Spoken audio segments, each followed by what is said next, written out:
Hello viewers, आप सभी का मेरे यूट्यूब चैनल पर स्वागत है। चलिए आज बढ़कर बात करते हैं पेन के बारे में। इसके डेफिनेशन पर आएंगे तो दर्द एक ऐसा अनुभव है जो शरीर के किसी हिस्से में चोट या नुकसान की वजह से होता है या ऐसा महसूस होता है। इसको एक अनप्लेजेंट फीलिंग भी कह सकते हैं। इसकी एटियोलॉजी पर आएंगे तो दर्द के मुख्य कारण सबसे पहला जो होता है वो नोकिसेप्टिक पेन होता है। नोकिसेप्टिक पेन वो पेन है जो बॉडी के टिश्यूज़ पर किसी तरह की डैमेज की वजह से होता है, जैसे स्किन हो गया, मसल्स हो गया, बोन पर किसी तरह की इंजरी हो जाए। ये पेन बॉडी को प्रोटेक्टिव रिस्पॉन्स होता है और बॉडी को अधिक चोट से बचाने के लिए होता है। इसके एग्जांपल्स में एक्सटर्नल इंजरी में कटना, जलना, खरोच लगना, इंटरनल इंजरी में फ्रैक्चर इसके कॉमन एग्जांपल हैं। न्यूरोपैथिक पेन नर्वस सिस्टम में किसी तरह की डैमेज या डिसफंक्शन की वजह से होता है। इसे न्यूरोपैथिक पेन कहते हैं, जैसे diabetic neuropathy, post herpetic neuralgia, trigeminal neuralgia. इसमें झंझनाहट, जलन, चुभन जैसी फीलिंग होती है। इन्फ्लेमेटरी पेन इंजरी या इन्फेक्शन के कारण बॉडी में जो इम्यून रिस्पॉन्स होता है उसे इन्फ्लेमेटरी पेन कहते हैं, जैसे रूमेटाइड अर्थराइटिस में होता है, गाउट में जो पेन होता है। साइकोजेनिक पेन साइकोलॉजिकल फैक्टर जैसे स्ट्रेस, एंजाइटी, डिप्रेशन के कारण होने वाले दर्द को साइकोजेनिक पेन कहते हैं। इसका कोई स्पष्ट शारीरिक कारण तो नहीं होता है, लेकिन मरीज के लिए यह दर्द वास्तविक होता है और मरीज को यह दर्द फील होता है। रिस्क फैक्टर में डायबिटीज़, कैंसर जैसी क्रोनिक बीमारियां हैं। किसी तरह की चोट लग जाए, कोई सर्जरी हुई हो, किसी तरह का कोई इन्फेक्शन हुआ हो, जैसे शिंजल्स। शिंजल्स में बहुत अच्छा खासा बहुत तेज दर्द होता है। किसी तरह का कोई मानसिक तनाव। पैथोफिजियोलॉजी पर आते हैं। पैथोफिजियोलॉजी में जब हमें चोट लगती है तो शरीर तुरंत एक रिएक्शन देता है जिसे हम दर्द के रूप में महसूस करते हैं, और इसमें टिश्यूज़ डैमेज होते हैं। जब टिश्यूज़ डैमेज होते हैं तो वहाँ एक स्पेशल केमिकल रिलीज़ होते हैं, जैसे प्रोस्टाग्लैंडिन।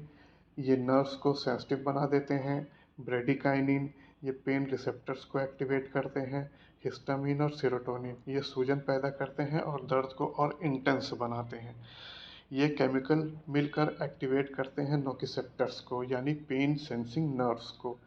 अब सिग्नल ट्रैवल करता है ए डेल्टा फाइबर से और सी फाइबर से। अगर सडन और तेज़ दर्द होगा तो ए डेल्टा फाइबर सिग्नल लेके जाते हैं, और अगर धीरा धीरे दर्द होगा, लंबा पेन होगा, डल पेन होगा, तो इसे सी फाइबर्स लेकर इस सिग्नल को सी फाइबर्स लेकर के जाते हैं। फिर ये सिग्नल स्पाइनल कॉर्ड के डॉर्सल हॉर्न तक पहुंचते हैं। यहाँ पर यह डिसाइड होता है कि सिग्नल को आगे भेजना है या उसे दबाना है। ये डिसीज़न कुछ न्यूरोट्रांसमीटर के बेस पर होता है। वो न्यूरोट्रांसमीटर में सबसे पहला है सब्सटेंस पी और ग्लूटामेट। ये सिग्नल को स्ट्रॉन्ग बनाते हैं। जबकि दूसरा न्यूरोट्रांसमीटर है गाबा। ये सिग्नल को वीक करता है, यानी पेन को कम करता है, रिड्यूस करता है। जो सिग्नल स्ट्रॉन्ग होता है वो स्पाइनल कॉर्ड से स्पाइनोथैलेमिक ट्रैक्ट के जरिए ब्रेन के थैलेमस तक जाता है। थैलेमस एक रिले स्टेशन की तरह काम करता है और वो सिग्नल को सेरेब्रल कॉर्टेक्स भेजता है और लिम्बिक सिस्टम भेजता है, जो पेन को समझने में मदद करता है। सेरेब्रल कॉर्टेक्स पेन को समझने में मदद करता है और लिम्बिक सिस्टम इमोशनल रिस्पॉन्स को कंट्रोल करता है। इस तरह ब्रेन भी एक्टिवेट हो जाता है और स्पाइनल कॉर्ड को सिग्नल भेजता है दर्द को कंट्रोल करने के लिए। शरीर के कुछ नेचुरल पेन किलर रिलीज करते हैं, जैसे एंडोर्फिन, सेरोटोनिन और नॉर एपिनेफ्रिन, जो पेन सिग्नल को सप्रेस करते हैं। क्लिनिकल फीचर्स में एक्यूट पेन में कोई भी दर्द जो अचानक से शुरू होता है उसे एक्यूट पेन कहते हैं। क्रोनिक पेन कोई भी दर्द जो 3 महीने से ज़्यादा का हो जाता है, जिससे क्वालिटी ऑफ लाइफ इफेक्ट होती है, उसे क्रोनिक पेन कहते हैं।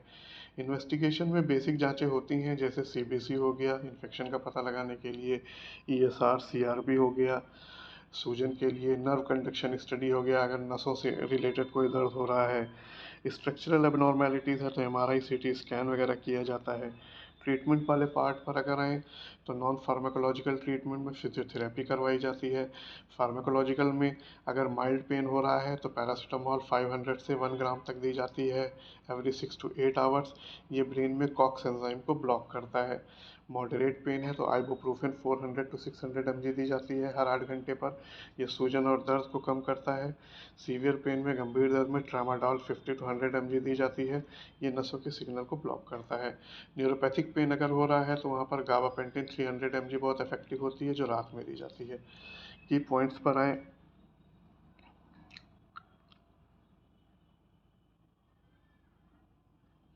की पॉइंट्स पर आए तो दर्द के प्रकार और कारण को पहचानना ज़रूरी है। हमेशा सही स्टेप से इलाज शुरू किया जाए। लंबे समय तक non steroidal anti inflammatory drugs या ओपिओइड्स का उपयोग नहीं करना चाहिए। अगर दर्द के साथ बुखार, वज़न कम होना या कमज़ोरी हो रही है तो तुरंत डॉक्टर से मिलना चाहिए। इस वीडियो को लाइक शेयर करें और चैनल को सब्सक्राइब करें। Thank you.